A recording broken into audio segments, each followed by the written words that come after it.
Hello, आपका स्वागत है आपके अपने यूट्यूब चैनल इकरा जीएस में। आज आप लोगों के लिए एक बहुत बड़ी खुशखबरी है। ये आपकी बीपीएससी का ये आपके लिए क्या है कि नोटिफिकेशन है, ठीक है। जो आपके बीपीएससी टीआरई थर्ड है, बीपीएससी टीआरई 3.0, उसका ये नोटिफिकेशन आपका आ गया हुआ है। ये अभी आपके बीपीएससी के वेबसाइट्स पे अपलोड कर दिया गया है। देखिए विज्ञापन संख्या में क्या क्या लिखेगा, एक एक चीज़ को हम अच्छे से समझाएंगे। आप लास्ट तक बने रहिएगा कि कौन फॉर्म भर सकता है, कौन नहीं भर सकता है, क्या सिलेबस रहेगा। इन सब चीज़ों के बारे में हम एक एक पॉइंट को अच्छे से समझाएंगे। देखिए लिखा हुआ है विज्ञापन संख्या 22/2024 शिक्षा विभाग एवं अनुसूचित जाति एवं अनुसूचित जनजाति कल्याण विभाग बिहार के अंतर्गत विद्यालय अध्यापक के पदों पर नियुक्ति हेतु सुयोग्य भारतीय उम्मीदवारों से विहित प्रपत्र में ऑनलाइन आवेदन आमंत्रित किए जाते हैं। ऑनलाइन आवेदन भरने हेतु विस्तृत दिशा निर्देश बिहार लोक सेवा आयोग पटना की वेबसाइट www.bpsc.bih.nic.in पर प्रदर्शित है। अब यहाँ से देखिए इम्पोर्टेंट जो आपके जो नोटिस है वो यहाँ से आपका स्टार्ट हो रहा है। देखिए शिक्षा विभाग के अंतर्गत प्राथमिक विद्यालय कक्षा 1 to 5, जो आपके मध्य विद्यालय है 6 to 8 के विद्यालय अध्यापक तथा माध्यमिक विद्यालय, ठीक है ना, आपके माध्यमिक कक्षा 9 से 10, विशेष विद्यालय अध्यापक कक्षा 9 से 10 एवं उच्च माध्यमिक विद्यालय, जो उच्च माध्यमिक विद्यालय मीन्स 11 से 12 के विद्यालय अध्यापक पद के लिए सरकार विषयवार रिक्ति जिलावार आरक्षण रोस्टर समेकित रूप से प्रशासी विभाग द्वारा उपलब्ध कराने के बाद आयोग के वेबसाइट पर प्रदर्शित की जाएगी, ठीक है। नेक्स्ट देखते हैं क्या लिखा हुआ है इसमें आपके। अब देखिए यहाँ पे जो है आप क्या कौन कौन फॉर्म भर सकते हैं, कौन नहीं भर सकते हैं, किनको इसमें मौका दिया जाएगा, किसको मौका नहीं दिया जाएगा, सारी बात इसमें लिखी हुई है एक एक चीज़। देखिए पॉइंट नंबर 2 है अनुसूचित जाति एवं जनजाति कल्याण विभाग के अंतर्गत कक्षा 1 से 5 तक के विद्यालय अध्यापक, कक्षा 6 से 10 तक के विद्यालय अध्यापक एवं कक्षा 11 से 12 तक के विद्यालय अध्यापक पद के लिए विषयवार एवं कोटिवार रिक्ति प्रशासी विभाग द्वारा उपलब्ध कराने के बाद आयोग के वेबसाइट www.bpsc.bih.nic.in पर प्रदर्शित की जाएगी। अब देखिए यहाँ पे जो इम्पोर्टेंट नोटिस है आपका, ये नोटिस नंबर 3 है। देखिए अभ्यर्थी की संख्या के अनुरूप परीक्षा का संचालन एक से अधिक चरणों में आयोजित की जा सकती है, ठीक है। इसके पहले भी जो आपकी परीक्षा हुआ है वो एक से अधिक चरण में हुआ है। अभी भी क्या हो सकता है कि अगर परीक्षार्थी जो अभ्यर्थी होंगे वो ज़्यादा संख्या में होंगे तो जो परीक्षा होगा वो अधिक चरणों में हो सकती है।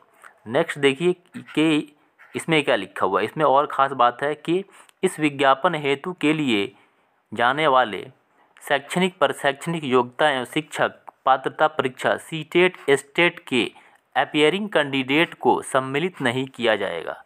यहाँ साफ साफ लिख दिया कि सीटेट और स्टेट में अगर इस बार आप अगर अपीयरिंग है तो अपीयरिंग कैंडिडेट को इसमें सम्मिलित नहीं किया जाएगा, ठीक है।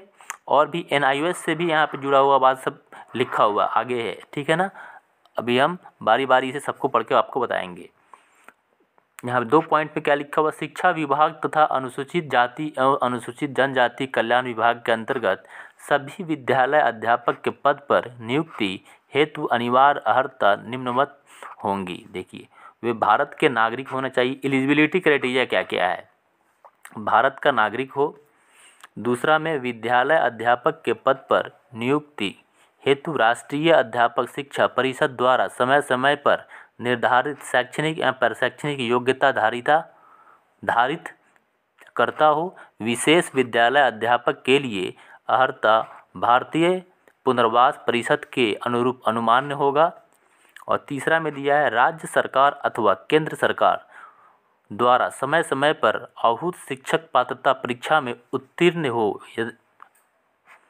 यथा एक में क्या है कि शिक्षा विभाग एवं अनुसूचित जाति एवं अनुसूचित जनजाति कल्याण विभाग के विद्यालय अध्यापक कक्षा 1 से 5 के लिए सीटेट पेपर 1, ठीक है ना, अथवा बीटेट पेपर 1, दोनों में से कोई एक भी उसके पास होना चाहिए। किसके लिए है वो? सिर्फ कक्षा 1 to 5 के लिए। अब देखिए 6 to 8 के लिए क्या है यहाँ पे। 6 to 8 के लिए है मध्य विद्यालय कक्षा 6 से 8 के अध्यापकों के लिए सीटेट पेपर 2 अथवा बीटेट पेपर 2 विद्यालय। और यहाँ पे है सी में देखिए आपके 9 to 10 के लिए माध्यमिक विद्यालय 9 से 10 अध्यापकों एवं कक्षा 6 से 10 अनुसूचित जाति एवं अनुसूचित जनजाति कल्याण विभाग के अध्यापकों तथा विशेष विद्यालय अध्यापकों कक्षा 9 से 10 के लिए स्टेट पेपर 1, ठीक है ना, स्टेट का पेपर 1 क्या होना चाहिए? क्लियर होना चाहिए। और डी नंबर में है शिक्षा विभाग एवं अनुसूचित जनजाति, ये है आपके कक्षा 11 से 12 के लिए, ठीक है, एवं कक्षा 6 से 10 तक के लिए कि अनुसूचित जाति एवं अनुसूचित जनजाति कल्याण विभाग के कंप्यूटर विषय के लिए स्टेट पेपर 2 में उत्तीर्ण हो। ओके, अब देखिए यहाँ पे दिया हुआ है आपके NIOS से रिलेटेड भी बातें दी हुई है। यहाँ देखिएगा डी में दिया हुआ शिक्षा विभाग एवं अनुसूचित जाति एवं अनुसूचित जनजाति कल्याण विभाग के उच्च माध्यमिक विद्यालय अध्यापक कक्षा 11 से 12 एवं कक्षा 6 से 10 तक अनुसूचित जाति एवं अनुसूचित जनजाति कल्याण विभाग के कंप्यूटर विषय के लिए स्टेट पेपर 2 में उत्तीर्ण हो, ठीक है। नेक्स्ट आपके यहाँ पे दिए हुआ है, अब देखते हैं आगे हम, जो मेन बात है आपके यहाँ से स्टार्ट है, ये आप इसको पढ़िए पहले क्या लिखा हुआ है। एक में शिक्षा विभाग तथा अनुसूचित जाति एवं अनुसूचित जनजाति कल्याण विभाग के अंतर्गत विद्यालय अध्यापक के मूल कोटि कक्षा 1 से 5 के पद पर नियुक्ति हेतु शैक्षणिक एवं प्रशैक्षणिक योग्यता, देखिए न्यूनतम जो होना चाहिए 50% अंकों के साथ उच्चतर माध्यमिक अथवा इसके समकक्ष तथा प्रारंभिक शिक्षा शास्त्र में द्वितीय वर्ष डिप्लोमा चाहे कोई भी नाम दिया गया हो, अथवा न्यूनतम क्या है 45% अंक के साथ उच्चतर माध्यमिक अथवा उसके समकक्ष एवं प्रारंभिक शिक्षा शास्त्र में द्वितीय वर्षीय डिप्लोमा चाहे उसे कोई भी नाम दिया गया हो, जो राष्ट्रीय अध्यापक शिक्षा परिषद मान्यता मानदंड और क्रियाविधि विनियम 2002 के अनुसार प्राप्त किया गया हो, ठीक है। अब यहाँ पे आप देख सकते हैं, यहाँ पे ये भी लिखा हुआ है कि न्यूनतम 50% अंक के साथ उच्चतर माध्यमिक अथवा इसके समकक्ष तथा 4 वर्षीय प्रारंभिक शिक्षा शास्त्र में स्नातक BLED होना चाहिए, ठीक है। और यहाँ पे ये भी दिया हुआ है 50% अंकों के साथ उच्चतर माध्यमिक विद्यालय या इसके समकक्ष तथा शिक्षा शास्त्र विशेष शिक्षा में द्विवर्षीय डिप्लोमा, ठीक है। और भी आप यहाँ देख सकते हैं कि किनको छूट मिली हुई है, 5% की छूट किसको मिली है, देखिए यहाँ देख लीजिए। कक्षा 1 से 5 तक के लिए विद्यालय अध्यापक के मूल कोटि के पद पर नियुक्त हेतु शैक्षणिक एवं प्रशैक्षणिक योग्यता में अनुसूचित जाति अनुसूचित जनजाति अत्यंत पिछड़ा वर्ग एवं दिव्यांग के अभ्यर्थी को न्यूनतम निर्धारित अर्हतांक में 5% की छूट दिए हुई है, ठीक है ना। मीन्स आप लोगों को जो भी इसके अंतर्गत आते हैं उनको 5% की छूट मिली हुई है। नेक्स्ट है यहाँ पे कक्षा 1 से 5 की उर्दू पदों पर बिहार राज्य मदरसा शिक्षा बोर्ड मौलाना मजहरूल हक अरबी एवं फारसी विश्वविद्यालय पटना द्वारा प्रदत्त मौलवी आलिम अथवा किसी मान्यता प्राप्त बोर्ड से उर्दू में इंटरमीडिएट में 50 अंकों के साथ अथवा किसी मान्यता प्राप्त विश्वविद्यालय से उर्दू में स्नातक की शैक्षणिक योग्यता मान्य होगी, ठीक है ना। मीन्स यहाँ देखिए 50 अंक के साथ भी अगर आप उर्दू किए हुए हैं तो आपकी मान्यता मान्य है, ठीक है ना। तो ये बहुत ही बड़ा पॉइंट है कि अगर इंटरमीडिएट में आपका अंक है 50 अंक तो भी आप, ठीक है ना, इसके मतलब इसके लिए आप फॉर्म भर सकते हैं उर्दू के पद के लिए, ठीक। फिर नेक्स्ट है आपका कक्षा 1 से 5 के लिए बंगला शिक्षक के पदों पर इंटर में 50 अंकों का बंगला अथवा किसी मान्यता प्राप्त विश्वविद्यालय से बंगला में स्नातक की योग्यता मान्य होगी, ओके। अब यहाँ पे देखिए ये लिखा हुआ है आपके NIOS का नोट करके दिया हुआ है। यहाँ पे आप देखिए नोट में क्या दिया हुआ कि शिक्षा विभाग बिहार के प्रांत 22-23 ठीक है दिनांक 7/12/2023 के आलोक में NIOS द्वारा प्रदत्त 18 महीने के DLED की उपाधि मान्य नहीं होगी। डायरेक्ट लिख दिया है कि NIOS जो 18 महीने के DLED किए हुए हैं उनको मान्य नहीं होगा। बी में दिए हुआ है कि विद्यालय अध्यापक के स्नातक कोटि कक्षा 6 से 8 मध्य विद्यालय में स्नातक कोटि 6 से 8 के विद्यालय अध्यापक के विषयवार निम्न पद होंगे: गणित एवं विज्ञान विद्यालय अध्यापक, सामाजिक विज्ञान विद्यालय अध्यापक और भाषा विद्यालय अध्यापक 6 से 8 के लिए। ठीक है ना। एक है आपका मैथ साइंस, दूसरा है आपका सोशल स्टडीज़, तीसरा है आपका लैंग्वेज। ठीक, ओके। और ये सारे हैं पूरे, आप इसको पढ़ सकते हैं जितने भी सारे चीज़ दी हुई है। ठीक, मेन चीज़ को हम यहाँ पे आपको पढ़ा दे रहे हैं। देखिए यहाँ भी लिखा हुआ है आपका शिक्षा विभाग बिहार के प्रांत ठीक है 2223 दिनांक 7/12/2023 के आलोक में NIOS द्वारा प्रदत्त 18 महीने के DLED की उपाधि मान्य नहीं होगी। यहाँ भी लिख दिया है मान्य नहीं होगी। ओके। अब यहाँ पे आप देख सकते हैं कि सामान्य विषय के लिए शिक्षा विभाग के अंतर्गत कक्षा 9 से 10 तक तथा कक्षा 6 से 10 तक अनुसूचित जाति एवं अनुसूचित जनजाति कल्याण विभाग के विद्यालय अध्यापक के लिए आवश्यक शैक्षणिक एवं प्रशैक्षणिक जो योग्यता है विनिर्दिष्ट विषय समूह में कम से कम 50% अंक सहित उसी मान्यता प्राप्त विश्वविद्यालय से स्नातक अथवा स्नातकोत्तर में अथवा इसके समतुल्य उत्तीर्ण एवं राष्ट्रीय अध्यापक शिक्षा परिषद में मान्यता प्राप्त संस्था से शिक्षा में स्नातक मीन्स B.Ed। ओके। उसके बाद आप लोगों का यहाँ सिलेबस पे थोड़ा डिस्कस कर लेते हैं कि जो आपका सिलेबस रहने वाला है, और नीचे दिया हुआ सिलेबस इसका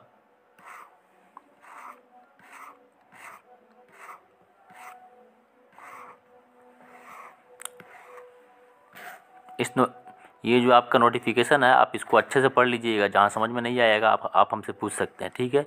यहाँ पे देखिए आपका है ये पॉइंट, देखिए शिक्षा विभाग अनुसूचित जाति एवं अनुसूचित जनजाति कल्याण विभाग कक्षा 11 से 12 के लिए फिजिक्स में तो आपका क्या है फिजिक्स, इलेक्ट्रॉनिक्स, अप्लाइड फिजिक्स और न्यूक्लियर फिजिक्स। इससे होना चाहिए आपका केमिस्ट्री में केमिस्ट्री, बायोकेमिस्ट्री। ठीक है। इकोनॉमिक्स में इकोनॉमिक्स, अप्लाइड इकोनॉमिक्स और बिजनेस इकोनॉमिक्स। आपका कॉमर्स में master degree in commerce, however holder of degree of M.Com in applied business economics shall not be eligible. ठीक है। और बॉटनी और जूलॉजी का है वो भी आप यहाँ पे पढ़ लीजिएगा। ठीक है। मैथ देखिए यहाँ पे क्या लिखा हुआ है एक चीज़ कि 10 में है कि कंप्यूटर विज्ञान विषय के लिए विद्यालय अध्यापक के लिए आवश्यक शैक्षणिक योग्यता न्यूनतम 50% अंक के साथ निम्न विषय समूह में मान्यता प्राप्त विश्वविद्यालय संस्था से प्राप्त उपाधि DOEACC से स्तर A एवं किसी विषय में स्नातकोत्तर की उपाधि। ठीक है। किसी मान्यता प्राप्त विश्वविद्यालय या AICTE से मान्यता प्राप्त संस्थान में BE मीन्स कंप्यूटर साइंस से या फिर IT से, BTech कंप्यूटर साइंस या IT से अथवा समकक्ष उपाधि भारत सरकार से मान्यता प्राप्त संस्थान में विश्वविद्यालय से डिग्री अथवा किसी मान्यता प्राप्त विश्वविद्यालय से AICTE से मान्यता प्राप्त संस्था से किसी स्ट्रीम से BE या BTech की उपाधि तथा कंप्यूटर में पोस्ट ग्रेजुएट डिप्लोमा अथवा किसी मान्यता प्राप्त विश्वविद्यालय कंप्यूटर साइंस से स्नातकोत्तर MCA या मान्यता प्राप्त विश्वविद्यालय समकक्ष उपाधि। ठीक है। ये सारी चीज़ें आप लोगों के लिए दिया हुआ है। ठीक।